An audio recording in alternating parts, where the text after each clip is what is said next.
Entonces, el sistema urogenital, que ya lo han hecho sus compañeras en el seminario, está formado por dos sistemas, el urinario y el genital. Todo esto deriva del mesosoma intermedio, que aparece en la tercera semana, y en la cuarta semana prácticamente se forma una cresta urogenital y dos genes importantes, WT1, va a dar lugar al cordón nefrogénico, es decir, todo lo que es el aparato renal, y la cresta gonadal por el gen DAX1, que es el que va a ser el responsable de la formación de las gónadas. ¿De qué hoja geometría procede el aparato urinario? Ya ustedes saben que es el gononefrótomo o el mesosoma intermedio. Dos estructuras que van a contribuir en la formación del aparato urinario es el epitelio del celoma, cavidad del cuerpo, y la cloaca también, por supuesto. ¿Y cuándo aparece este mesosoma intermedio? Tercera semana, y empieza a diferenciarse en la cuarta semana. El inicio, como decía, es uno solo, el origen, gononefrótomo. Por acción de qué factores se separa la cresta nefrogénica de la gónada, WT1 en sentido nefrogénico y DAX1 en sentido gonadal. Mecanismos, prácticamente va a haber un proceso de diferenciación a nivel del mesosoma intermedio para formar las crestas genitales y para formar el blastema nefrogénico, que viene a ser el origen del aparato renal. Y también la muerte celular, aunque parezca mentira, pero es un mecanismo muy importante porque estructuras que aparecen en el periodo embrionario no tienen ninguna repercusión ya en el recién nacido, ni mucho menos en la vida adulta. Entonces tiene que haber ahí una apoptosis ya programada, por supuesto. Tres sistemas renales, pronefros, que es un muy rudimentario en la especie humana, mesonefros, aparece a finales de la cuarta semana, tiene una función breve, y el metanefros, que es el riñón definitivo, que aparece en la quinta semana, que va a ser responsable ya de toda la actividad renal en el periodo fetal. Ahí tenemos los tres pronefros, luego tenemos el mesonefros, pronefros, los túbulos mesonéfricos, y aquí muy atrás está el metanefros, esta parte de acá, el metanefros. Y luego acá ese metanefros comienza a ascender, va desapareciendo el pronefros y va a ocupar su posición definitiva dentro de la cavidad retroperitoneal. El mesonefros es un riñón temporal, presenta glomérulos mesonéfricos, túbulos mesonéfricos y conducto mesonéfrico o de Golf. Acá está representado entonces glomérulo, túbulo y el conducto mesonéfrico o también llamado conducto de Golf. Razón por la cual tiene una función temporal, por supuesto. Y luego el metanefros ya comienza su formación al inicio de la quinta semana, empieza a funcionar en la 10ª semana y aparecen ahí las nefronas. Este riñón metanefros, como vemos acá en la imagen, es una masa que aparece muy caudalmente en el periodo embrionario, como vemos está en forma en C, y luego poco a poco va a ir ubicándose en su posición definitiva. Los metanefros, orígenes permanentes, tienen dos orígenes. Uno que es la yema ureteral, esta de acá, yema ureteral. Esta yema ureteral o brote ureteral es derivado del conducto mesonéfrico, este de acá, o de Golf, este de acá. Entonces este es la yema ureteral y esta es la masa metanéfrica, ¿no?, del mesosoma intermedio. Y este es el divertículo metanéfrico, conducto mesonéfrico. El blastema, esta parte de acá, es la parte periférica, el blastema metanefrogénico, es derivado, por supuesto, del mesénquima. Entonces tiene dos orígenes, yema ureteral y el blastema metanefrogénico. Bien. Indudablemente, si hay diferencias, si ustedes conocen la estructura histológica del riñón, tubo contorneado proximal, distal, tubo colectores, entonces tiene que haber genes específicos. Aquí en la figura A, la yema ureteral, esta parte de acá, la yema ureteral, crece del conducto mesonéfrico, que es este de acá, el conducto mesonéfrico, por GDNF, que lo conocen, el factor neurotrófico derivado de la glía, ligándose este gen CRET, acá está el CRET, el BMP va a inhibir justamente el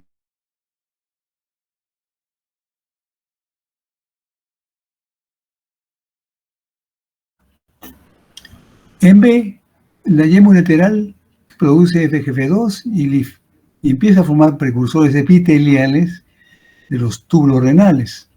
WNT1 favorece la ramificación y comienza a ramificarse. Entonces aquí hay un dominio epitelial por parte de estos dos genes y BF2 regula pues estas señales. Entonces poco a poco comienza ya a organizarse, ¿no? El riñón metanéfrico. Va a reemplazar al riñón mesonéfrico. Y luego acá ya va a haber ya una producción por parte de esos dos genes para formar los precursores epiteliales de los túbulos renales. Tenemos un primordio de tubo renal, todavía no hay una organización nefrogénica, acá están los genes responsables de ir formando justamente, ¿no?, los epitelios de los respectivos túbulos contorneados. Ustedes recuerdan, túbulos contorneados proximales, túbulos contorneados distales, en los túbulos colectores, ¿no? Y luego acá ya los túbulos, ¿no?, por influencia de PAX2 y WT1, van a ser responsables justamente de ir formando justamente el tubo colector, el tubo contorneado distal, ¿no?, y el tubo contorneado proximal. Todo eso se está organizando indudablemente por influencia génica. Y comienza a ramificarse esta yema ureteral 14-15 veces para formar los sistemas de conductos colectores y la formación de túbulos renales a partir del blastema nefrogénico. Esos son los sistemas inductores WT1 y BMP7. De esta forma entonces empieza un proceso de ramificación y formará pues el sistema colector. Este sistema colector, ¿quién lo constituye? La yema ureteral, que es una evaginación del conducto mesonéfrico de Wolff próximo a la cloaca. Se dilata y forma la pelvis renal. Esa se divide en dos porciones, una porción craneal y una porción caudal, que vienen a ser los futuros cálices mayores. Los túbulos de segundo orden, o sea, comienzan a dividirse, primer orden, segundo orden, tercer orden, cuarto orden, para formar las cálices menores. Y cada cáliz forma dos brotes y estos se van a ir subdividiendo de tal manera que se va ramificando, ¿no?, hasta 12 o más generaciones de túbulos, ¿no? Acá está lo que estamos hablando, justamente, conductos de Wolff, mesonéfrico, de la yema ureteral, de la pelvis, aquí tenemos la parte del blastema nefrogénico, y comienza la división, como vemos acá, primeramente formar la pelvis renal, de aquí los cálices mayores, cálices menores, y que van a desembocar justamente en los conductos colectores. De esta forma entonces se va constituyendo las ramificaciones del blastema nefrogénico. Derivados del brote de yema ureteral, uréter, pelvis renal, cálices mayores y menores, pirámide renal, 1 a 3 millones de túbulos colectores. Aquí hay un detalle importante. En el caso del uréter y la vejiga, que también forma parte del sistema urinario, ahí hay un detalle importante en el sentido del epitelio del uréter, como ya ustedes conocen, casi todos los epitelios derivan del endodermo, pero en este caso el epitelio del uréter es un epitelio que lo conocen polimorfo, al igual que la vejiga, pero se deriva del mesodermo, mientras que el epitelio de la vejiga urinaria es derivado, como todos los demás epitelios, del endodermo. ¿Y por qué razón derivado del mesodermo? Porque acabamos de ver hace unos momentitos cómo la yema ureteral, acá está la yema ureteral, ¿no?, va a formar la pelvis renal, las cálices mayores, menores, y todo esto ¿de dónde deriva? Justamente de ahí sale el uréter. Y el uréter entonces, por derivarse del mesodermo, su epitelio va a derivarse del mesodermo y no del endodermo. El sistema excretor se forma una caperuza o capuchón de tejido metanéfrico fosa plana, unas vesículas renales y aparecen los glomérulos, que ustedes lo conocen. Y estos glomérulos van a formar parte de la nefrona o unidades excretoras, rodeadas de su caso de Bowman. Ustedes ya, desde más de decir, ustedes dominan bien esta parte. Tubo contorneado proximal, asa de Henle, tubo contorneado distal, ¿no? Ese es el sistema excretor. El otro era el sistema colector.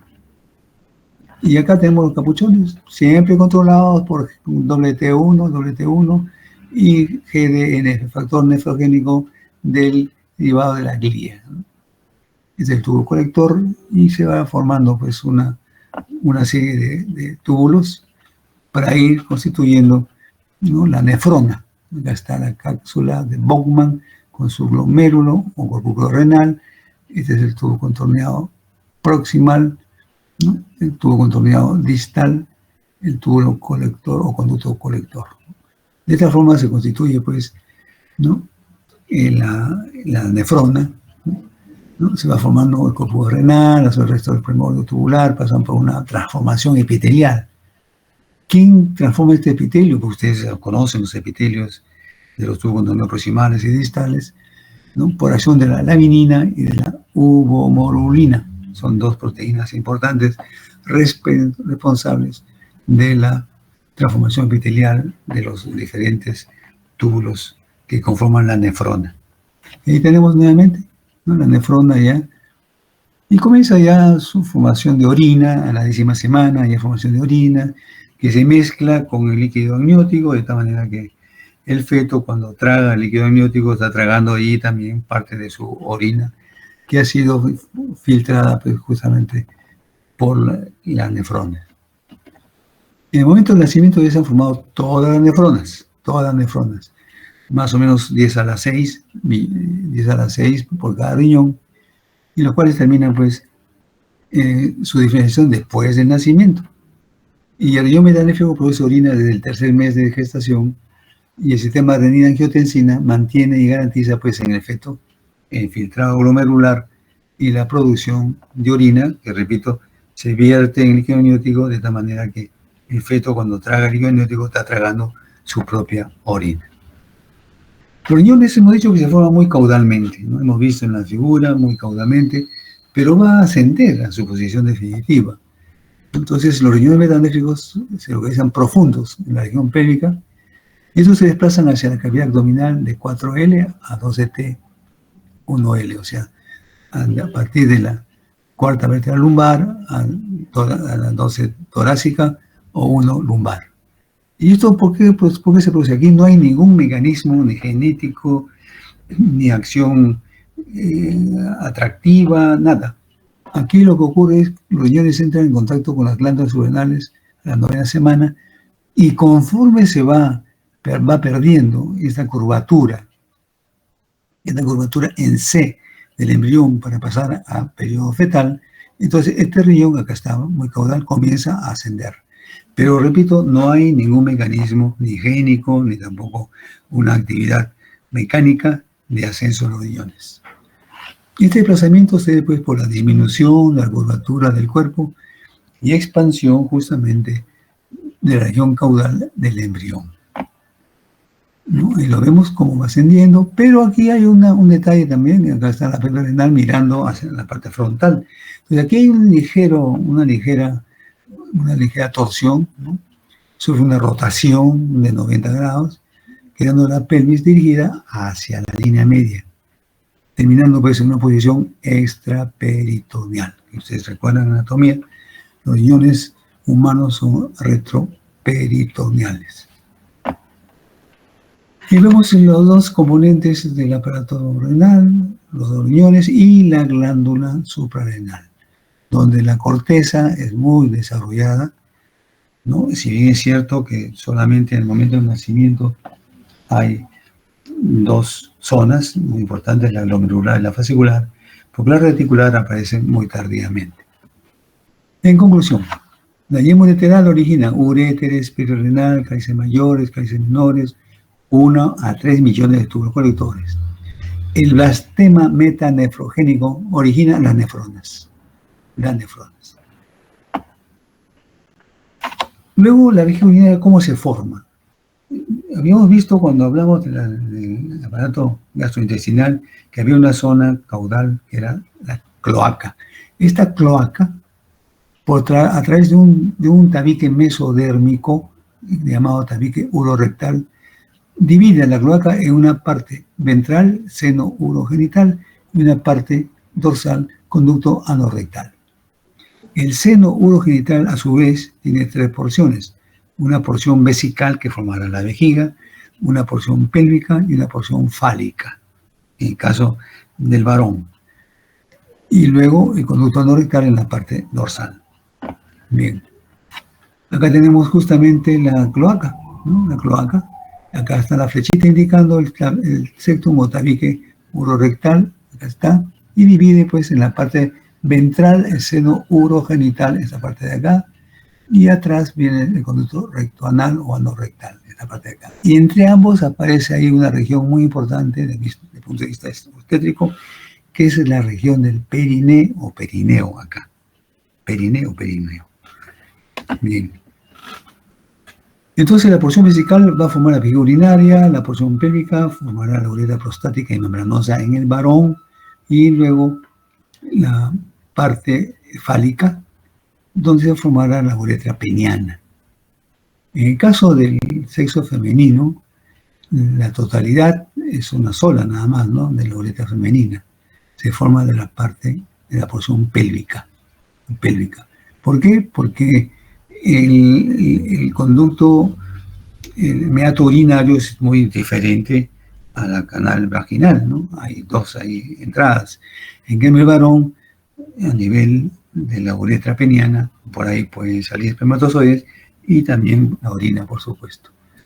Bien, el alantoides que desembocaba pues, en la cloaca, luego va a quedar reducida a una estructura embrionaria que es el uraco, ¿no? Que luego se forma un ligamento uracal, por supuesto, ¿no? La uretra, el epitelio, es un derivado del endodermo, como otros epitelios, ¿no? Del seno urogenital. El tejido conjuntivo y el muscular liso de la hoja esplácnica mesodérmica. Bien. Entonces, el uretra del varón tiene una porción prostática derivada del endodermo, membranosa derivada del endodermo, y la peniana derivado del ectodermo, ¿no? El ectodermo, acá lo tenemos, ¿no? Entonces, tiene tres porciones la uretra del varón, pero dos derivados del endodermo, prostática y membranosa, y la peniana del ectodermo. En cambio, la uretra femenina, ¿no? Tiene pues un meato urinario y tiene también, por supuesto, ¿no? Con su epitelio, ¿no? Diferente, por supuesto, al canal vaginal. Bueno, en el caso del varón ya hemos mencionado. Hay una anomalía congénita de riñón y tracto urinario de origen genético. Hay muchos genes que van a codificar factores de transcripción y otras proteínas reguladoras que se expresan en diferentes tejidos durante el desarrollo embrionario. Entonces, la penetrancia, y ustedes saben lo que es penetrancia, de estas mutaciones suele ser incompleta y el fenotipo, entonces, que va a resultar, va a ser muy variable, incluso dentro de la misma familia.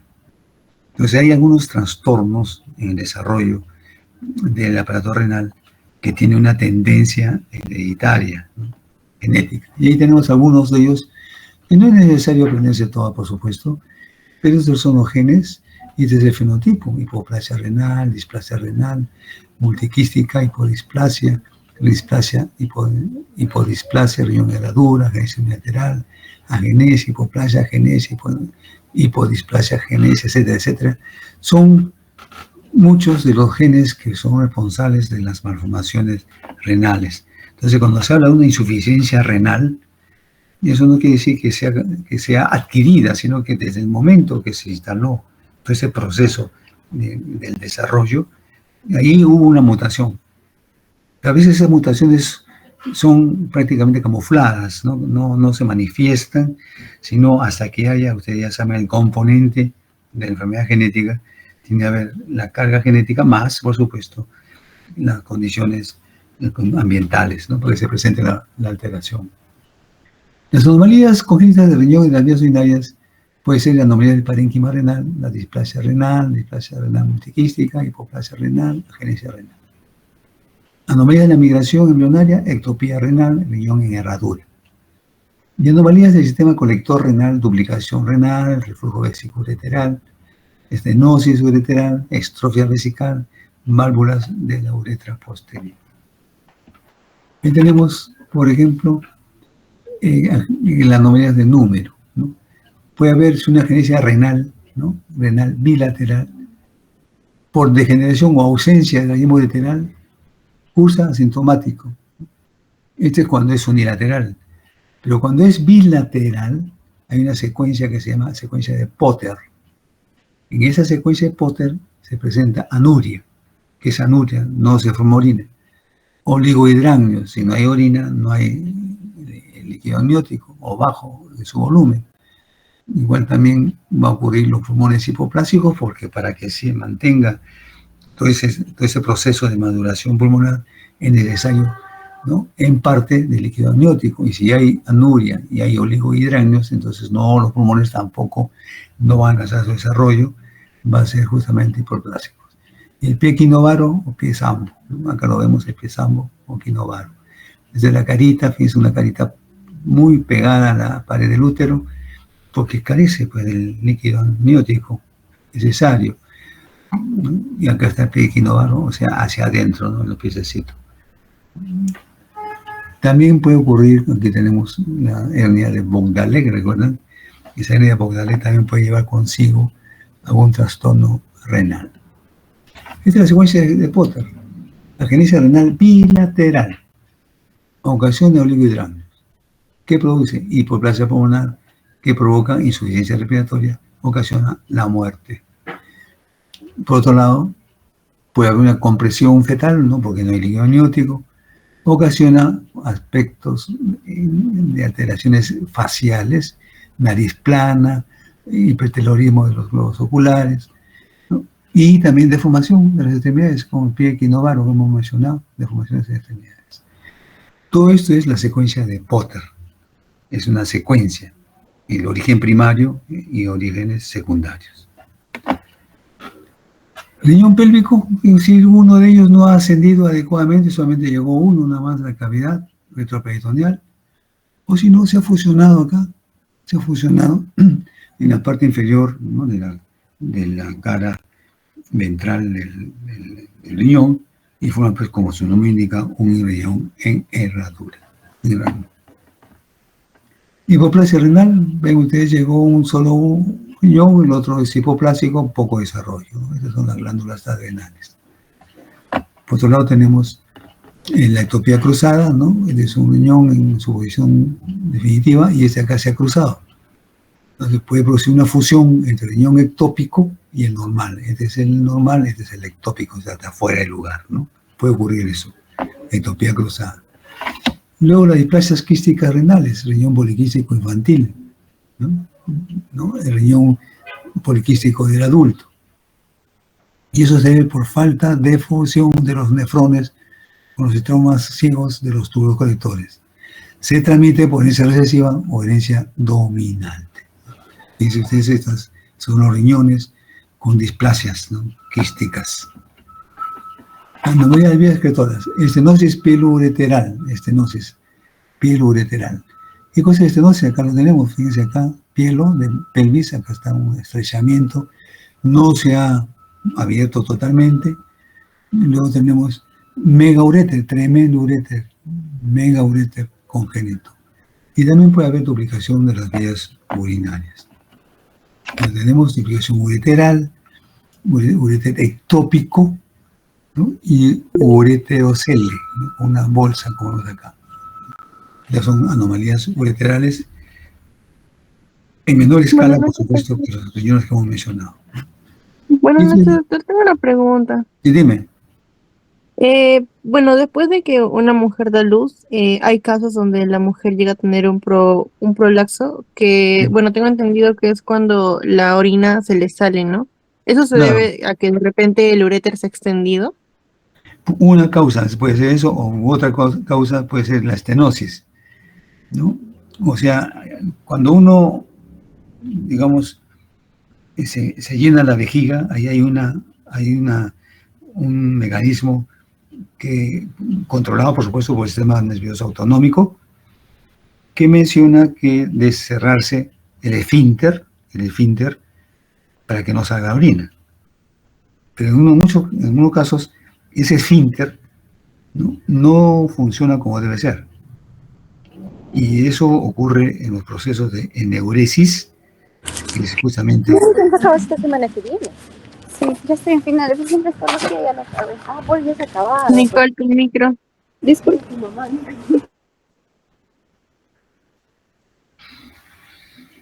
Ok, doctor, gracias. Sí lo entendí. Ya. Esta es la anomalía de la estrofia vesical, o sea, la salida, ¿no? La salida de la vejiga urinaria por la parte anterior. Fíjense, la vejiga urinaria es una malformación muy, muy, muy grave, ¿no? Vejiga fuera de la cavidad. Y este es un tumor de Wilms. El tumor de Wilms está asociado a no es un, ojo, esto no, cuando hablamos de asociación, no es un síndrome, WAR, tumor de Wilms. A, aniridia, ausencia de iris. Alteraciones genitourinarias, y retraso mental, R. El tumor de Wilms es un cáncer de niño que afecta a los niños alrededor de 5 años, pero también en el feto, y se debe a mutaciones en el gen WT1 sobre el cromosoma 11p13. Este es el riñón, ¿no?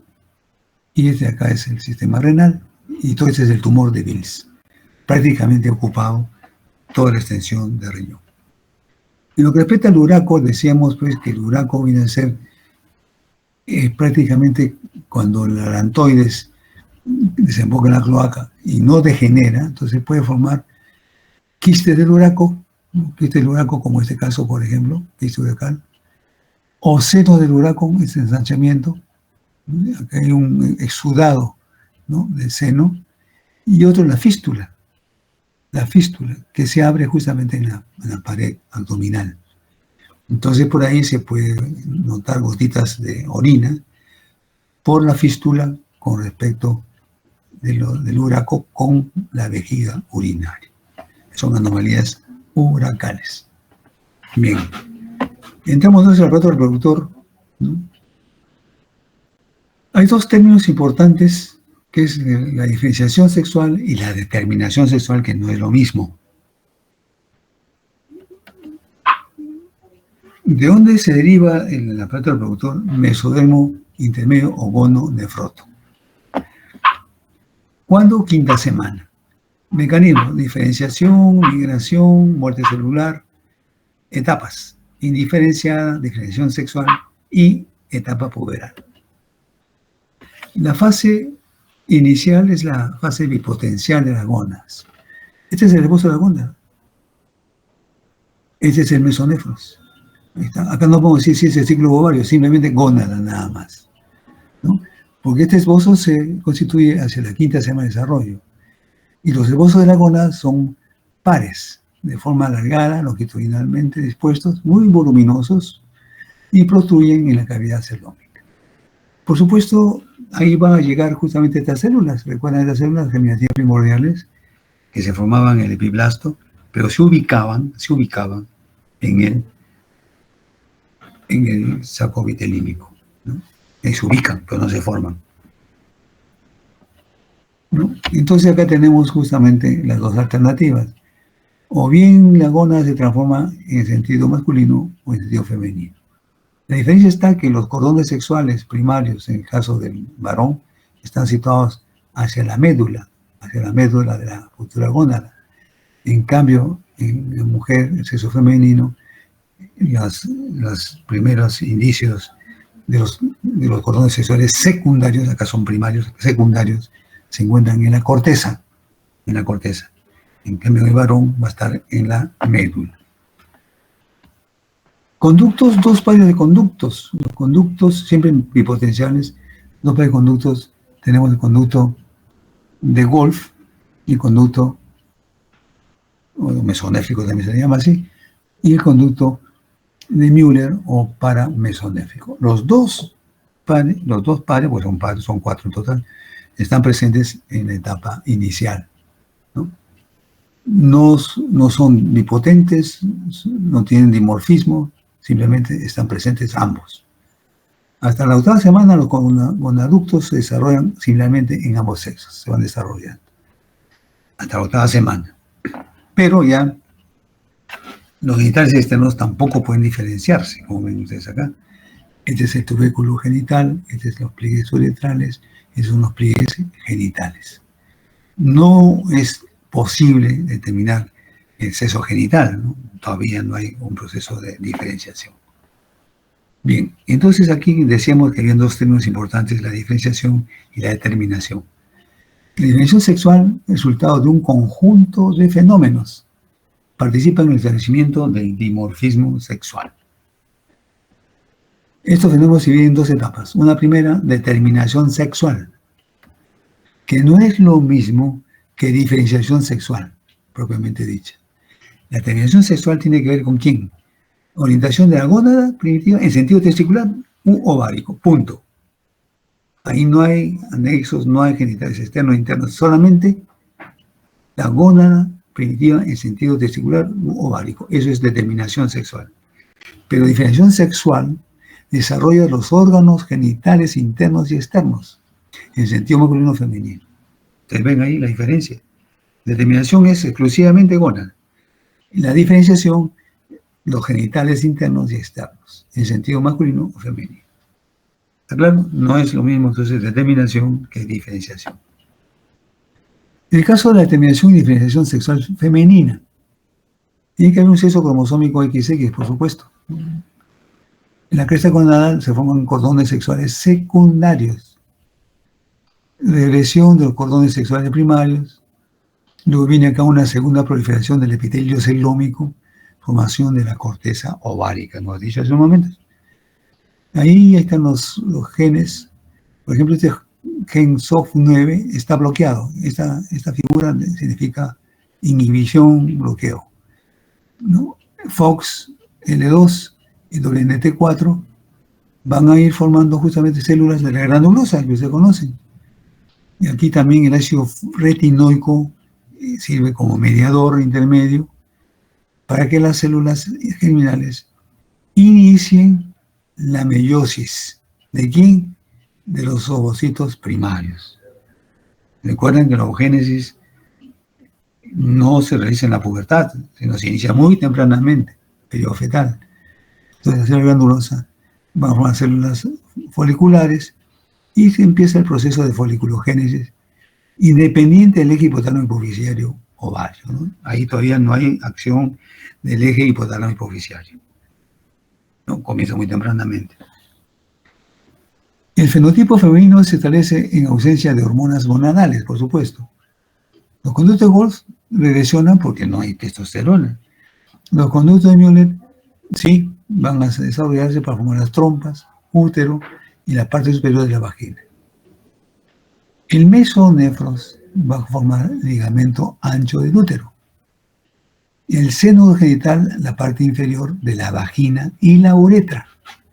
Los genitales externos, clítoris, labios menores y labios mayores. Todo eso es como consecuencia de la ausencia de hormonas gonadales provenientes de los conductos de Wolff.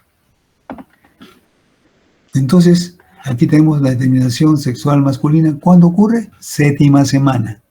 Cordones sexuales primarios. Acá están los cromosomas, el cromosoma Y con los genes correspondientes, factor determinante de testículo, FDT, factor determinante de testículo, y forman los cordones sexuales primarios que ustedes ya conocen. Forman la CGP, 3 o 4, y las otras son las células foliculares, futuras células de Sertoli. Acá tenemos entonces el cromosoma Y en la parte del brazo corto. Ahí se encuentra justamente el gen SRY, SOF9, SF1, responsable después del factor determinante de testículo. Entonces, en el caso de la diferenciación masculina, ¿qué cosa pasa? Determinación y diferenciación sexual masculina. Sexo cromosómico XY, pieza gonadal, cordones sexuales primarios, genes SRY, SOX9. Entonces, estas SOX9 van a actuar sobre las células de Sertoli para que las células germinales, ¿no?, o gonocitos van a inhibir la meiosis. O sea, recuerden que en el caso de los cordones sexuales primarios en el varón, no empieza la meiosis, sino después, en la pubertad, por supuesto. Pero sí, estas células de Sertoli producen una hormona antimülleriana que hace posible la regresión de los conductos de Müller, ¿no? Y por supuesto con este gen, DHH, el DESER GGJ. Luego tenemos la regresión de Müller, ¿no? Y entonces aparece acá la célula de Leydig, ustedes ya lo conocen también, ¿no? Fetales producen testosterona para que los conductos de Wolff diferencien ¿qué cosa? Las vías genitales masculinas, epidídimo, conducto deferente, y alguna glándula, vesículas seminales. Y por otro lado, esa testosterona en presencia de una enzima se va a producir justamente la 5-alfa reductasa en DHT, dihidrotestosterona, que hace posible que del seno urogenital desarrolle la próstata, ¿no?, y también parte de la uretra. Por otro lado, los genitales externos, pene y escroto, también se van a diferenciar recién, recuerden, a la semana 12, ¿no? ¿Recuerdan? Perfecto. Entonces aquí hay una hormona antimülleriana producida por la célula de Sertoli para evitar que los conductos de Müller o también los conductos paramesonéfricos degeneren. Octava semana, entonces, las intersticiales comienzan a secretar hormonas androgénicas, básicamente la androstenediona, que es una parte intermedia de la testosterona. La HAM, hormona antimülleriana, por la Sertoli, suprime el desarrollo de los conductos paramesonéfricos. O sea, es importante para que los conductos paramesonéfricos ya no sigan desarrollados.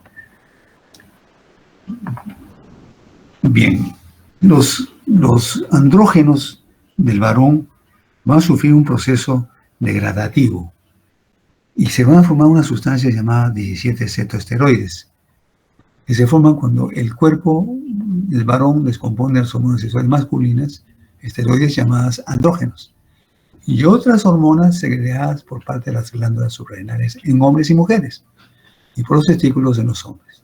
Entonces, cuando se quiere determinar, por ejemplo, si un varón está en condiciones de poder fertilizar a su pareja, entonces se hace un examen para ver cómo están los 17 cetoesteroides. Si están en condiciones normales, quiere decir que ese varón puede fertilizar o fecundar a su pareja, ¿no?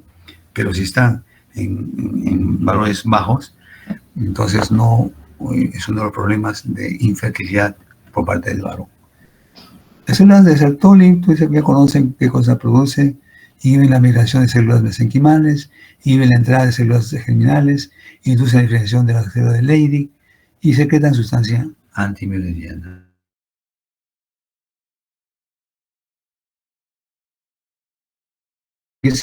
Semana 12, bajo la influencia de la DHT. ¿Qué cosa es DHT?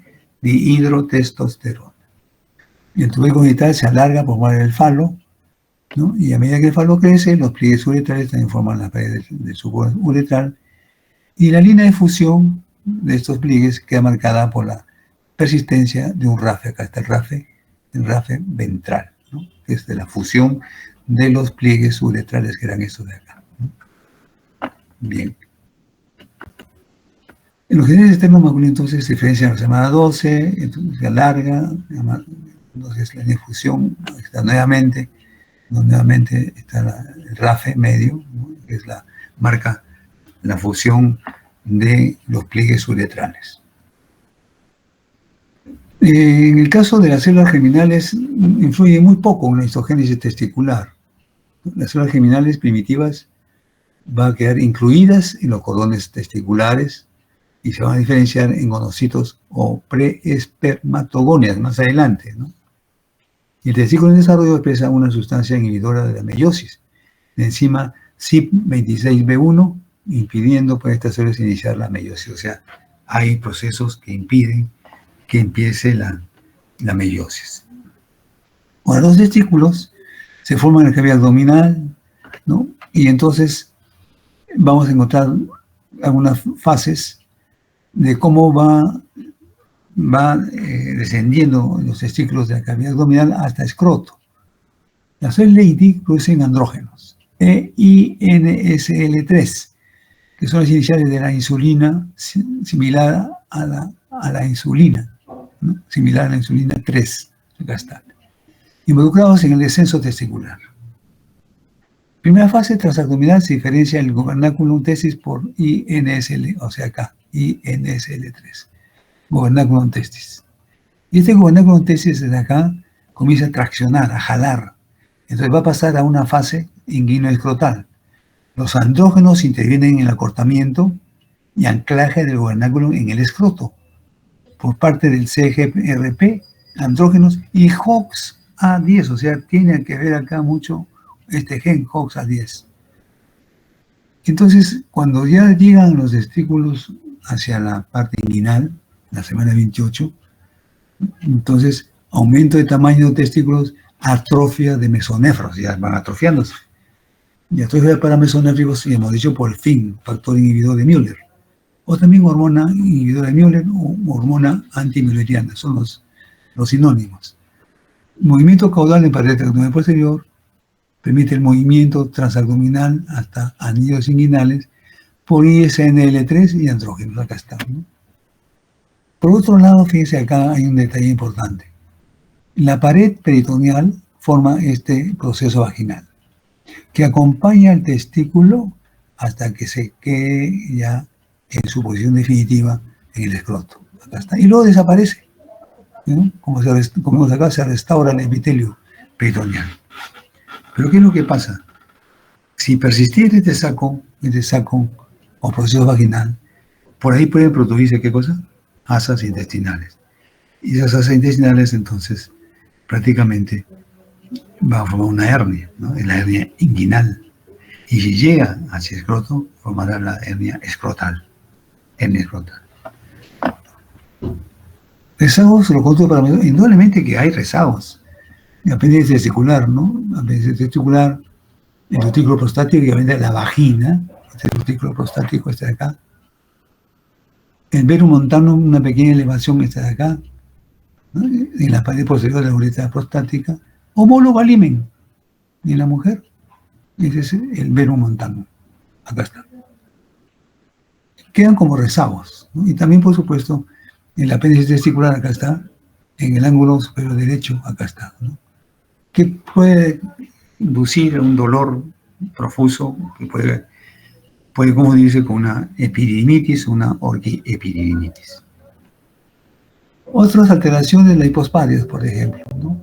Los procesos uretrales que deben cerrarse no se cierran y deja ahí una abertura, una abertura. Entonces, cuando el niño micciona, sale una parte por la uretra fálica o peniana, pero también sale por otro lado, ¿no? Porque no se ha cerrado totalmente los pliegues uretrales. Más frecuentes son las hipospadias que las epispadias. Acá está la epispadia, es mucho más grave, ¿no? Casi todo el conducto no se ha cerrado, ¿no? Los pliegues uretrales. Aquí puede aparecer, pues, puntos nada más referenciales por donde escapa la orina. Ahora bien, hay dos términos importantes, que es la ectopía testicular y la clitorquidia. ¿Qué cosa es la ectopía testicular? Ectopía fuera de la vía habitual. Y clitorquidia, detención en la vía habitual. Acá tenemos, por ejemplo, esta es una ectopía, ¿sí? Y este acá, como vemos, no ha descendido, ¿no? Se ha detenido en la vía habitual. El testículo no ha llegado al escroto. En cambio acá, está fuera del escroto, ¿no? Entonces, esta es una ectopía. Esa es la diferencia, entonces, entre ectopía testicular y la clitorquidia. La clitorquidia, acá tenemos, fíjense, varios casos. Uno nada más ha llegado, el otro no llega. Acá llegaron los dos. Aquí uno solo nada más y aquí también uno solo, ¿no? Es importante esto cuando ustedes atiendan un parto, tocarle el escroto para ver si están los testículos, porque a veces no descienden totalmente y la mamá se olvida. Y estos testículos ectópicos o que no han descendido, pueden fácilmente hacerse malignos y generar justamente seminoma o cáncer de testículo. También puede haber acá una bipartición del escroto, como vemos acá, ¿no? Entonces, en cada bolsa escrotal está un testículo. Estas son algunas causas de testículos no descendidos, ¿no? Hormonal, por ejemplo, un botón hipoviciario, puede haber espina bífida, mecánica, presión intraabdominal, abdomen en círcula pasa, digamos, conocemos faroceles, estrofia, etc. Desconocida, multifactorial, ¿no? Ya saben ustedes que más del 40%, ¿no?, de trastornos ¿no?, son multifactoriales. La hernia inguinal congénita, ahí lo tenemos, como les decía, pues el saco vaginal tiene que cerrarse y entra por ahí el intestino y puede formar la hernia umbilical o puede formar la hernia escrotal. Esta es otra cosa, hidrocele, que es justamente un aumento de volumen del escroto por exudado de las paredes del escroto, ¿no? Pero no es tumor, sino simplemente es un exudado, como una bolsa. Y este es un micropene, insuficiencia de estimulación androgénica, para crecimiento de genes externos, se asocia a hipopituitarismo, y pene bífido, ven ustedes, pene bífido se asocia a estrofia vesical, sería la formación de 2 tubérculos genitales, y de cada tubérculo genital sale pues un pene, ¿no? Acá tenemos otros, ¿no? Acá un pene ectópico, acá tenemos otro pene ectópico. ¿Puede ocurrir? Es raro, pero puede ocurrir. Y lo que respecta al sistema reproductor masculino y femenino, la determinación sexual, semana 9. ¿En qué semana la determinación sexual en el masculino? 7ª, aquí es 9ª semana. Se transforma en ovario en ausencia de señales específicas de diferenciación testicular, o sea, no es como los testículos, necesitan genes, acá no. La expresión DAX1 en ausencia de SRY suprime la formación testicular. Si bien es cierto que el DAX1 es importante, pero si no hay el SRY, entonces no se forma el testículo. Por eso dice acá, la expresión DAX1 en ausencia de SRY suprime la formación testicular. No se necesita actividad hormonal, solo CGP, o sea, células generativas primordiales. Acá ya lo conocemos esto, en la parte cortical se va formando, los cordones sexuales primitivos se esparcen hacia la médula formando red ovárica, la ausencia de SRY hace posible el desarrollo de las crestas genitales secundarias en la corteza, ¿no? O sea, los cordones sexuales secundarios en la corteza. Y en el mesénquima subyacente se incorporan CGP, formándose los folículos primordiales, y las CGP ahora son ovogonias, ¿no?, formándose los folículos primordiales. Eso cuando comienza 5ª semana del desarrollo, 5º mes, perdón, 20 semanas del desarrollo. Las ovogonias empiezan su división mitótica, formándose después miles de folículos primordiales. En la semana 12 se diferencian los endocrinocitos tecales, o sea, empiezan a formarse las hormonas secretoras de esteroides. Luego se diferencian los ovocitos primarios hacia las 20 semanas, iniciando su primera meiosis. Indudablemente que esto está controlado, no está controlado por moléculas, ¿no? No es solamente cuestión de divisiones, formación, reducción del número de cromosomas, sino que tiene que haber ahí una actividad intensa a nivel de la corteza del ovario, ¿no? El origen de los folículos, de las células epiteliales, ustedes conocen, ¿no? Células epiteliales planas, células epiteliales cúbicas, todo eso hace posible que los cordones sexuales secundarios y el estroma de las crestas genitales vayan formando, ¿no?, los diferentes estadios de la folículogénesis, ¿no? Hay factores como las proteínas DAS, LAPI, GLA, MSH, etcétera, etcétera, son importantes para la buena marcha de la foliculogénesis temprana. En algunos casos, la falta de estos factores puede dar lugar a una anomalía del desarrollo ovárico.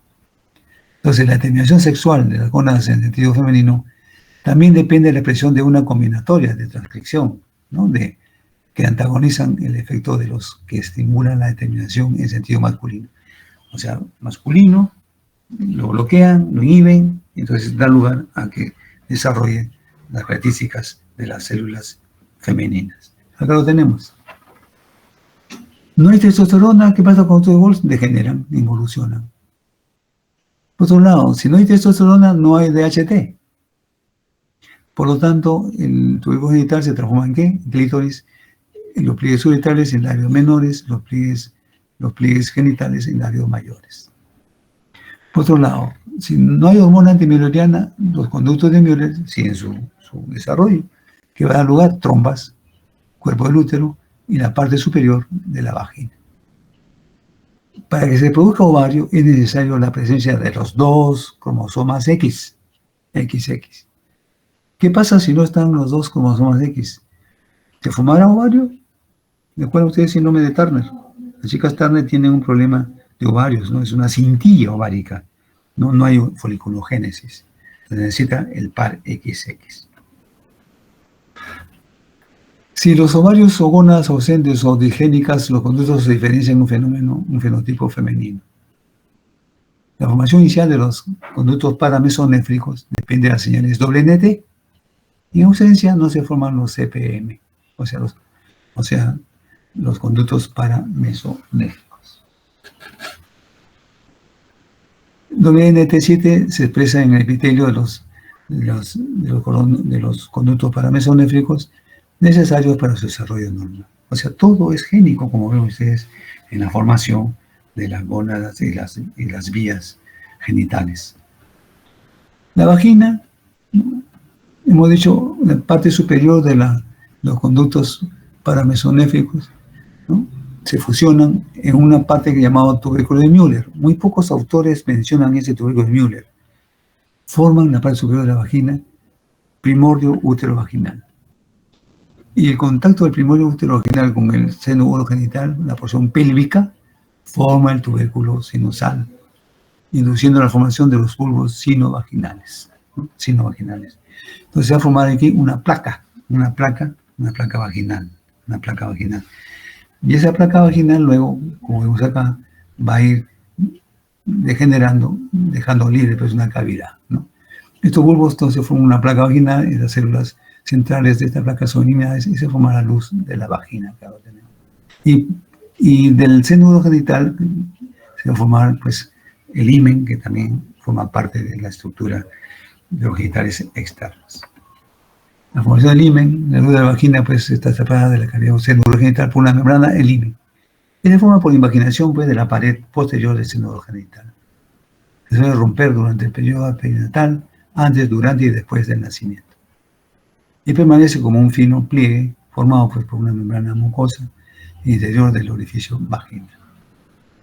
Y tenemos el himen normal, es la perforación incompleta del himen tabicado, himen cribiforme, himen microperforado e himen imperforado. Este himen imperforado puede generar trastornos bastante serios, como por ejemplo, acá miren ustedes, la sangre menstrual, esta adolescente no tenía un himen imperforado, entonces estaba acumulada esta sangre. Hace un corte y comienza a salir la sangre acumulada, por supuesto. En el caso de las genitales externos femeninos, estrógenos son los encargados, el falo, el clítoris, pliegues uretrales se fusionan en la parte posterior, frenillo los labios menores, y los pliegues genitales los labios mayores.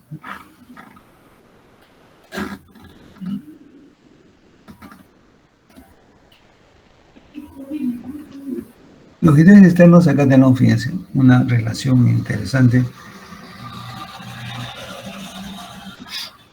La estructura indiferenciada. Cuerpo genital, pene, el varón, clítoris de la mujer. Pliegues uretrales, uretra peniana, labios menores. Tumefacción de los pliegues genitales, escroto, labios mayores. Evaginación epitelial del seno genital, próstata y glándulas de Cooper.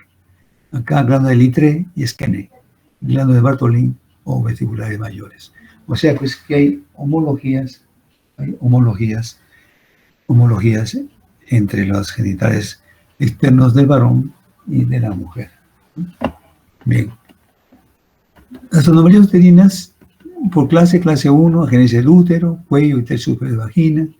progenesia o hipoplasia de Müller, ¿no? Amenorrea primaria.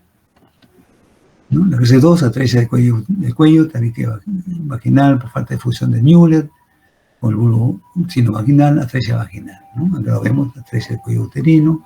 ¿Puede ocurrir? Sí, por supuesto, de la parte abierta de la vagina, una atresia de vagina, ¿no?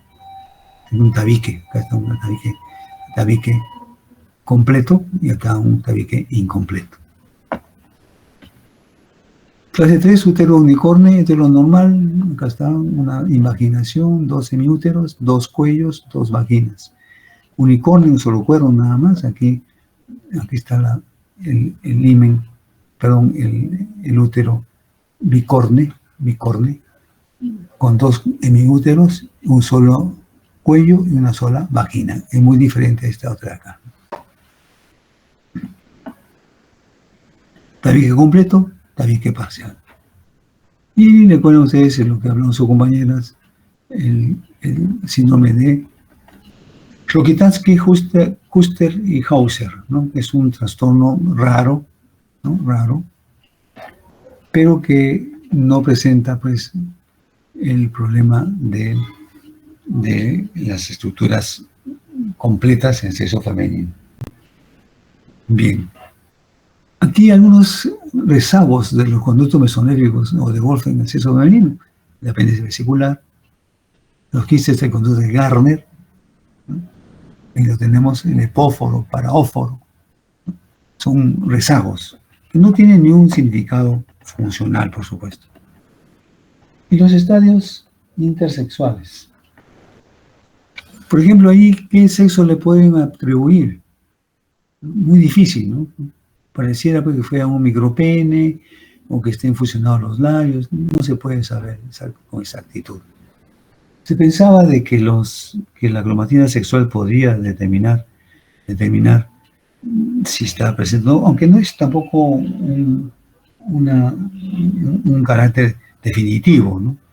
Habría que hacer también dosaje de hormonas, pero ya en centros especializados, por supuesto, ¿no? Las alteraciones de la sexualidad, ¿no? Es lo que se conoce como en la ausencia de útero y vagina, útero doble, bicorne, ADS digenéticas por defectos hormonales, no digenéticas de los pseudohermafroditismos, por ejemplo, ¿no? Por ejemplo, ahí ven ustedes qué sexo puede atribuírsele. Imposible, ¿no? Imposible. Pseudohermafroditismo ADS XX o XY. En el caso del ovario, glándula suprarrenal, hay una enzima que es la 21-alfa hidroxilasa. Hay deficiencia de esta enzima y entonces se forma un pseudohermafroditismo femenino o ADS, ¿no? O sea, síndrome de diferenciación sexual. ADS es anomalía de diferenciación sexual, ¿no? Bien. En el caso del testículo, igual también, la testosterona produce, por deficiencia de la 17-hidroxilasa y 3-beta HSD, da lugar a un pseudohermafroditismo masculino 46XY. Deficiencia de 5-alfa reductasa, no hay DHT, también un pseudohermafroditismo masculino. Deficiencia de receptor de andrógenos, ¿qué cosa va a dar lugar? Como tejido blanco va a dar lugar a un pseudohermafroditismo masculino. Genitales externos masculinos, ¿no? HSD es la hidroxiesteroide deshidrogenasa. Es acá. 3-beta HSD, o sea, hidroesteroide deshidrogenasa. RA ya sabemos que es receptor androgénico. Deficiencia de hormona antimilleriana. Si hubiera deficiencia, entonces la persistencia justo de Müller, ¿no es cierto? Si no hay la antimilleriana, va a desarrollar los conductos de Müller.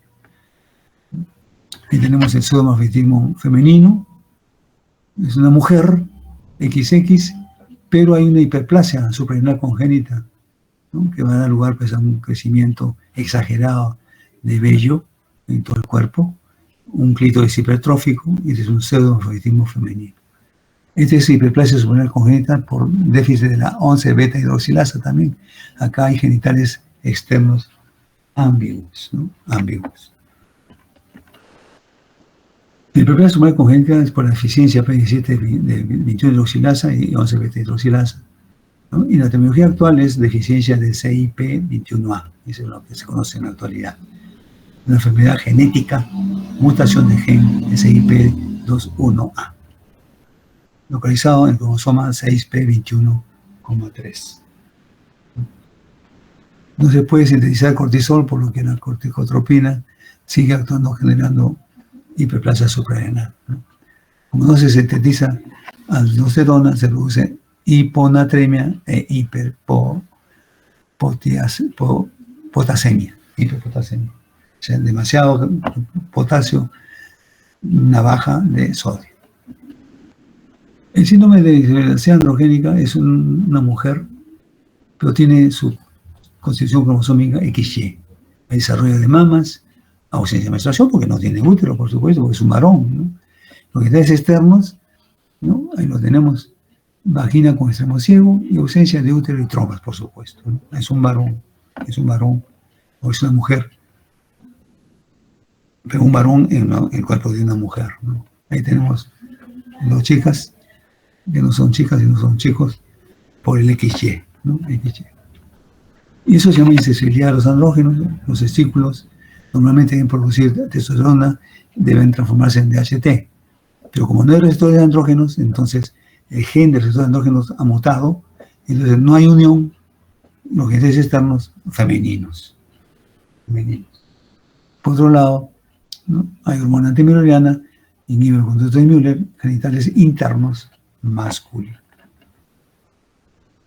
Unos conceptos, por ejemplo, de género, ¿no? Se habla mucho de género, aspectos sociales de la sexualidad, un conjunto de comportamientos y valores asociados de manera arbitraria en función del sexo. Género. Identidad de género es una autoconcepción de un individuo, o masculino o femenino, indistintamente del sexo biológico. Y la expresión de género se vincula a cómo mostrar nuestro género al mundo a través de nuestro nombre, cómo nos vestimos, nos comportamos, interactuamos, etcétera, etcétera. Orientación sexual, atracción física, emocional, erótica, afectiva, espiritual, que sentimos hacia otra persona.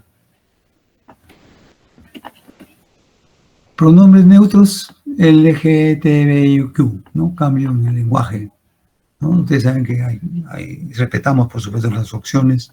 Hay como un cambio de lenguaje, ¿no? El X, ¿no? Se lee L. Lesbians, se lee lesbiane, y así sucesivamente, ¿no? Transgénero, individuo cuya identidad de género, o sea, interno, no coincide con su sexo biológico externo. Es un transgénero. Y cisgénero, cuando la identidad de género coincide con el sexo biológico, cuando el nombre y la foto que salen en tu DNI te representan, no tiene que ver con la orientación sexual. Cisgéneros son hombres y mujeres heterosexuales, así como también puede haber homosexuales.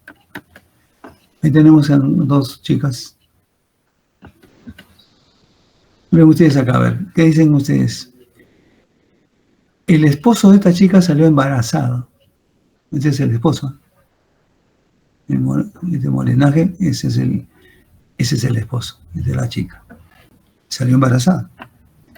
Hicieron la ecografía, ven ustedes, está tremenda pelvis, ¿no? O sea, hay un embarazo real.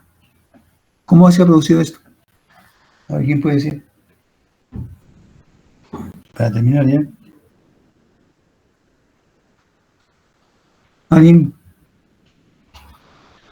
¿Nadie? Doctor, yo tengo una idea, pero A ver, ¿cuál es tu probablemente idea? me equivoqué. Igual se la comento. Bueno, alguna vez vi por ahí que el genital no se desarrolla correctamente y podría aparentar que es un pene, ¿no? Pero en realidad es el clítoris lo que está sobresaltando. Ya. Entonces, pues en realidad sería una mujer y la chica sería una persona trans. Claro, o sea que sí que el morenaje viene a ser un varón no trans, ¿no es cierto? No, un varón, no, tiene que ser una mujer, para que salga embarazada, tiene que ser útero, ¿verdad? Es una mujer. Claro. Claro. Y De esta repente chica, tiene esos rasgos que no se diferencia entre hombre y mujer. y esta chica es trans, ¿no? Trans, claro, está bien. Pero es mujer, ¿ah? Este sí es XX, ¿ah? Aquí este es un XY, ¿no? Pero tiene útero, ¿no? Tiene útero. ¿Puede ocurrir? Sí, ¿no? Ahora puede ocurrir todo. En el proceso evolutivo puede haber algo que está mal, por supuesto, ¿no? Ahí lo tienen ustedes.